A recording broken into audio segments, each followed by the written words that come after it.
আসসালামু আলাইকুম। দেখেন এখন বাজে রাত 9টা, বাট এখন আমার গোসল হয় নাই। কেন জানেন?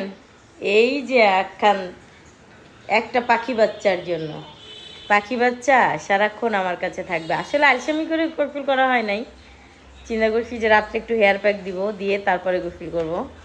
আর পাখি বাচ্চাকে দুপুরে নিয়েই ঘুমায় গেছিলাম। একদম বুকের মধ্যে নিয়ে, পাখি বাচ্চাকে নিয়ে যদি বুকের মধ্যে ঘুমান, ও অনেকক্ষণ ঘুমায়। এখন এই যে ঘুম থেকে উঠে আমার কাঁধে ঘুরবে। তো আমার দিনটাই পাখি বাচ্চাকে নিয়ে এভাবে চলে যাচ্ছে। আমি সব কিছু ভুলে গেছি। আমার দিন কোন দিক দিয়ে যায়, আমার দিন কোন দিক দিয়ে শুরু হয়, সেটাই আমি জানি না। কারণ আমার ঘরের ছোট্ট একটা আমার আমার কলিজার টুকরা পাখি বাচ্চা, আমার ডার্লিং, আমার নাতি।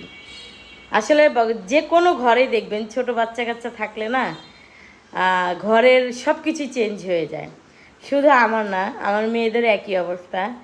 তুবা, তাইবা, এরা সবাই মানে ওকে নিয়েই ব্যস্ত থাকে। ওরা যখনই পড়াশোনা স্কুলে যায়, স্কুল থেকে আসলে একদম ওকে নিয়ে। আর আমার পাখি বাচ্চাটা একটু রাত্রে 12টা পর্যন্ত জ্বালায়, এরপরে ভোর 4টা পরের মধ্যে ঘুম থেকে উঠেই আবার জ্বালানো শুরু করে। তো পাখি বাচ্চাটার মা নিয়ে দিয়ে আসে, নাও। এখন হচ্ছে এই যে দেখেন, এমনভাবে আছে বুকের সাথে জড়ায়া, যে পাখি বাচ্চাকে রেখে গোসল করতে যেতেও ভালো লাগতেছে না। তো আজকে আসলে ওইভাবে রান্নাও হয় নাই, কোনো ভিডিও বাহিরেও যায় নাই, কোনো ভিডিও করা হয় নাই। তা আমার পাখি বাচ্চাকে নিয়ে সময় কাটছে, হাঁটছি, সেই একটা ভিডিও আপনাদের মাঝে পোস্ট করব। পাখি বাচ্চা, কিছু বলবা?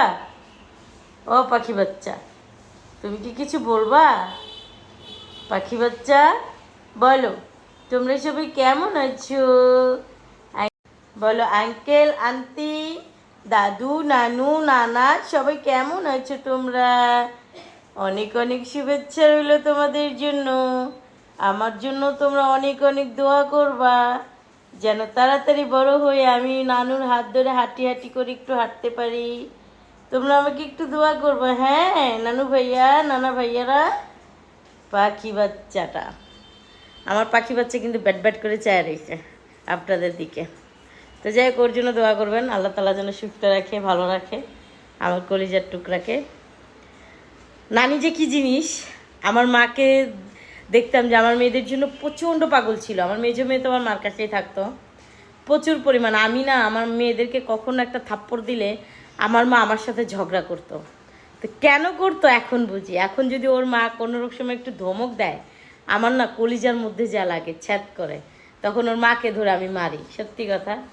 আমি বলি ধমক দিবি না ওকে, কথাগুলো কেমনে শুনতে আসে দেখেন। বাবা, আমার ক্যামেরার দিকে চেয়ে রয়েছে, দেখেন দেখেন। তো সবাই ভিডিওটা বেশি বেশি শেয়ার দিবেন পাখি বাচ্চার জন্য।